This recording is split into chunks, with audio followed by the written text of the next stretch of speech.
Assalamualaikum warahmatullahi wabarakatuh. Perkenalkan, nama saya Naila Salsabilah. Di sini saya akan menjelaskan materi tentang keseimbangan perekonomian pendekatan agregated demand dan supply, EDAS. 1. Pasar tenaga kerja.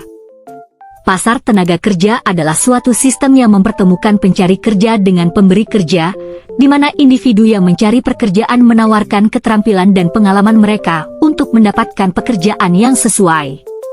Di sisi lain, perusahaan atau organisasi mencari karyawan untuk memenuhi kebutuhan operasi mereka. Pasar tenaga kerja berfungsi sebagai mekanisme penting dalam perekonomian karena menentukan bagaimana tenaga kerja dialokasikan dan bagaimana upah ditetapkan.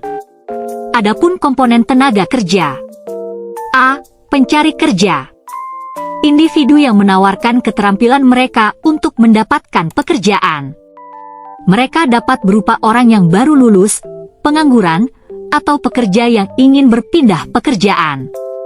B. Pemberi kerja. Perusahaan atau organisasi yang membutuhkan tenaga kerja untuk menjalankan operasional mereka. Perantar. C. Lembaga atau agen yang membantu mempertemukan pencari kerja dengan pemberi kerja, seperti perusahaan perekrutan atau lembaga pemerintah. 2. Pasar tenaga kerja dan kurva agregat supply. Pasar tenaga kerja atau labor market adalah di mana penawaran dan permintaan terhadap tenaga kerja bertemu. Demikian pasar ini sangat dipengaruhi oleh beberapa faktor termasuk kondisi ekonomi, kebijakan pemerintah, dan perkembangan teknologi. Dalam konteks pasar tenaga kerja, perubahan dalam upah dapat mempengaruhi kurva AS. Jika meningkat, biaya produksi juga meningkat, yang dapat menggeser kurva AS ke kiri-kiri, menunjukkan penurunan dalam penawaran total. Sebaliknya, jika upah turun, biaya produksi berkurang dan kurva AS dapat bergeser ke kanan. 3. Agregated demand. Agregated demand adalah nilai seluruh permintaan pada seluruh jenis produksi barang dan jasa yang disebut dalam satu periode tertentu. Nilai permintaan yang terdapat di dalam agregated ini dinyatakan dalam wujud nilai keseluruhan yang digunakan untuk produk barang dan jasa tersebut hingga level harga yang lebih spesifik dan pada periode waktu tertentu. Komponen utama dari ED meliputi konsumsi, C. Pengeluaran rumah tangga untuk barang dan jasa. Investasi, I. Pengeluaran oleh perusahaan untuk modal. Pengeluaran pemerintah, G. Belanja pemerintah untuk barang dan jasa. Net ekspor, XM selisih antara ekspor dan impor. Beberapa faktor yang mempengaruhi agregated demand. A. Perubahan suku bunga. Ketika suku bunga sedang rendah, maka perusahaan bisa mengajukan pinjaman dengan suku bunga yang lebih rendah. B. Tingkat pendapatan dan kesejahteraan masyarakat. Saat pendapatan nasional memang sedang meningkat, maka pendapatan setiap rumah tangga akan turut meningkat.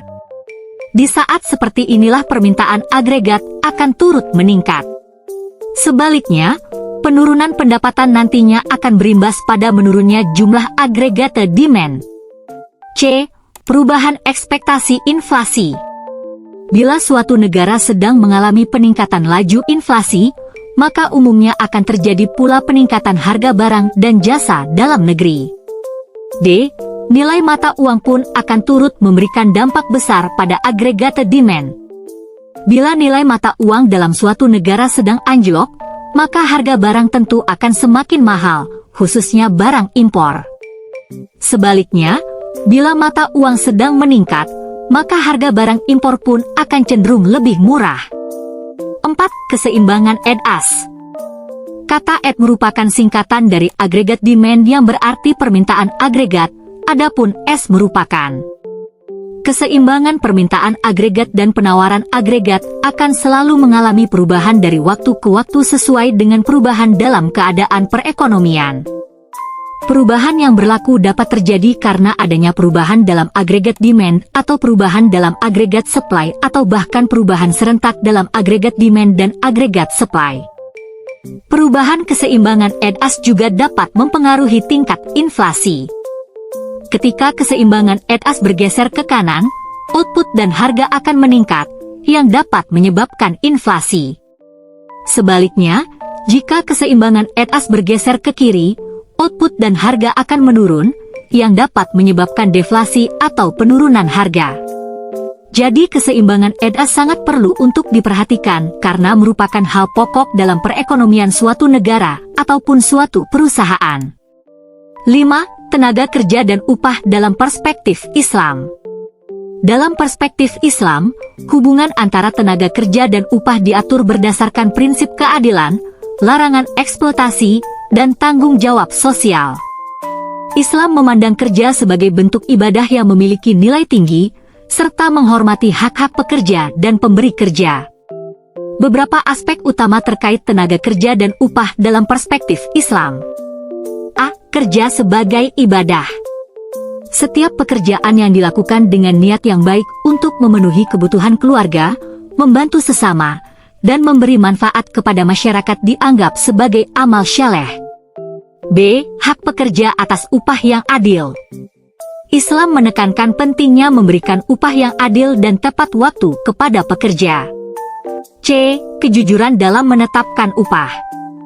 Pemberi kerja harus transparan dalam menentukan upah dan kondisi kerja, sedangkan pekerja juga harus melaksanakan pekerjaan dengan penuh tanggung jawab dan sesuai dengan perjanjian. D. Keseimbangan dan kesejahteraan. Pekerja harus menerima upah yang adil, sementara pemberi kerja harus mendapatkan hasil yang wajar dari investasi yang mereka lakukan. E. Prinsip keadilan dalam upah. Konsep upah dalam Islam haruslah seimbang dengan kerja yang dilakukan, serta mencerminkan tingkat kesulitan dan waktu yang dibutuhkan untuk menyelesaikan pekerjaan tersebut. F. Larangan riba dan ketidakadilan ekonomi. Islam melarang segala bentuk transaksi yang merugikan salah satu pihak, termasuk transaksi yang melibatkan bunga. G. Pemberian zakat sebagai bentuk kesejahteraan sosial. Islam juga mengatur mekanisme redistribusi kekayaan melalui zakat, yang dapat membantu mereka yang membutuhkan, termasuk pekerja yang tidak mendapatkan upah yang cukup. Itulah tadi penjelasan mengenai keseimbangan perekonomian pendekatan aggregated demand dan supply, EDAS. Sekian, wassalamualaikum warahmatullahi wabarakatuh. Damn.